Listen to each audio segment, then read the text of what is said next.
सात समुंदर पार financial markets के बड़े इंस्टीट्यूशंस, बड़े stock markets, S&P, Dow Jones Adani enterprises को यह कहकर बाहर निकाल रहे हैं कि उनके खिलाफ बहुत गहन आक्षेप और आरोप है फ्रॉड के, और इसलिए वो इंडेक्स में बने नहीं रह सकते हैं।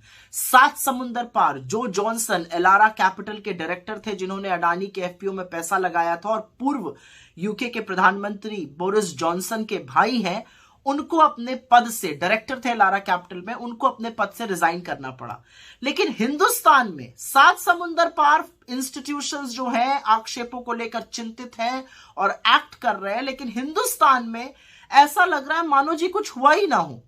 सेबी से एक शब्द सुनाई नहीं देता है। कहां है SFIO, कहां है ROC, कहां है मिनिस्ट्री ऑफ कॉर्पोरेट अफेयर्स।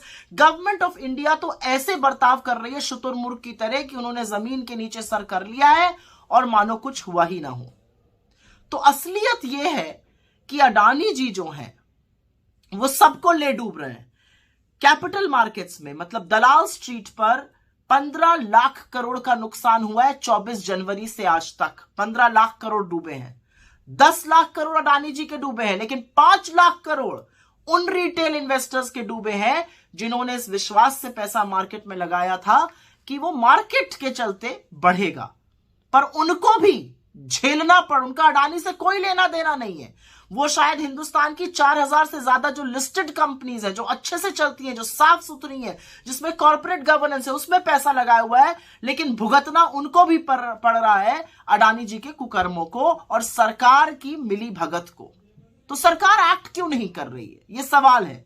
क्यों सेबी कुछ नहीं कर रहा है, क्यों SFIO कुछ नहीं कर रहा है, कहां है ED, कहां है MCA, कहां है ROC? कोई शब्द नहीं है। मोदी जी ने तो आंखों पर पट्टी बांध ली, क्योंकि वो तो दोस्ती निभाने पर तुले हुए हैं। वो तो सदन में भी चर्चा नहीं होने देते, सदन को सोमवार तक के लिए स्थगित कर दिया गया है। लेकिन सवाल यह पूछा जाएगा कि उस रिटेल इन्वेस्टर को कौन बचाएगा जो अडानी जी के कुकर्मों का फल भुगत रहा है, जिसके 5 लाख करोड़ से ज्यादा खत्म हो गए, नष्ट हो गए मार्केट में। अब अडानी जी कोई छोटी सी किराने की दुकान तो है नहीं। अडानी जी मोदी जी की कृपा से इस देश के सबसे बड़े, सबसे अमीर आदमी बन गए थे।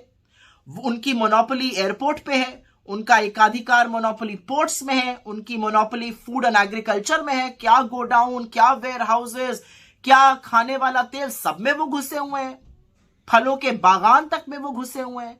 उनकी मोनोपोली रिन्यूएबल एनर्जी में है, उनकी मोनोपोली सीमेंट में है, उनके 10 लिस्टेड कंपनीज मार्केट में है, 5 और लिस्ट होने वाली थी। तो जब इतना बड़ा एक जो ग्रुप होता है और मोदी जी की कृपा से इतना बड़ा बना और इतनी जल्दी से विकसित हुआ ग्रुप है, जब डूबता है तो वो सबको ले डूबता है। ये इकोनॉमी को ध्वस्त करने की कुवत रखता है। और ये बात डाउ जोन्स, S&P जैसे लोग, सिटी ग्रुप जैसे लोग, क्रेडिट स्विस जैसे लोग पहचान रहे हैं, फिच जैसे लोग पहचान रहे हैं। लेकिन हमारी सरकार जो है वो आंख पर पट्टी बांधे हुए और मुंह पे दही जमाए हुए बैठी हुई है। तो पूछने की बात यह है कि LIC, SBI, इनसे सवाल कब पूछे जाएंगे? निवेशकों ने, जो policy holder, 30 crore policy holder LIC के हैं, जिन्होंने अपनी जिंदगी की गाढ़ी कमाई लगाई थी, उनको यह कह देना कि जी हम तो 20,000 पे आए थे करोड़ पे, 30,000 हो गए। जी नहीं, आपने 100 रुपए लगाए थे मार्केट में। वो 100 रुपए 10 साल पहले लगाए थे, वो 5 साल बाद 1000 रुपए हो गए, लेकिन उसके 5 साल बाद वो 200 हो गए। तो आप ये सोचकर संतुष्ट रहिएगा कि 100 रुपए 200 हो गए, या ये सोच के चिंता जताइएगा कि 1000 रुपए कैसे 200 हो गए। वही काम LIC कर रहा है, जबानी जमा खर्च। SBI, 45 करोड़ लोग इस विश्वास से SBI, state bank of India में अकाउंट खोलते हैं कि सरकार का बैंक है, डूबेगा नहीं, कुछ गलत काम नहीं करेगा। 81,000 करोड़ रुपए बैंकों ने कर्जा दिया है अडानी जी को, जो उनके कुल कर्जे का मात्र 38% है। और उस 38% में भी 8% तो प्राइवेट बैंक का है और 30% सरकारी बैंक का है। तो सवाल ये तो पूछना बनता है ना कि हिंदुस्तान के लोगों की गाढ़ी कमाई, टैक्स पेयर्स का पैसा, जो सरकारी संस्थाओं ने अडानी जी को भेंट स्वरूप दिया था, वो क्यों दिया था?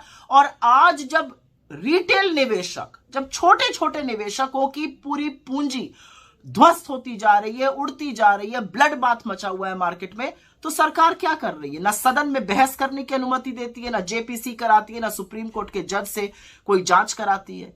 तो आंख मूंद लेने से इसका निवारण नहीं होगा मोदी जी, क्योंकि अब वक्त है मित्रता छोड़कर कर्तव्य निभाने का, और कर्तव्य आपका हिंदुस्तानियों के प्रति है, एक अडानी जी के प्रति नहीं है।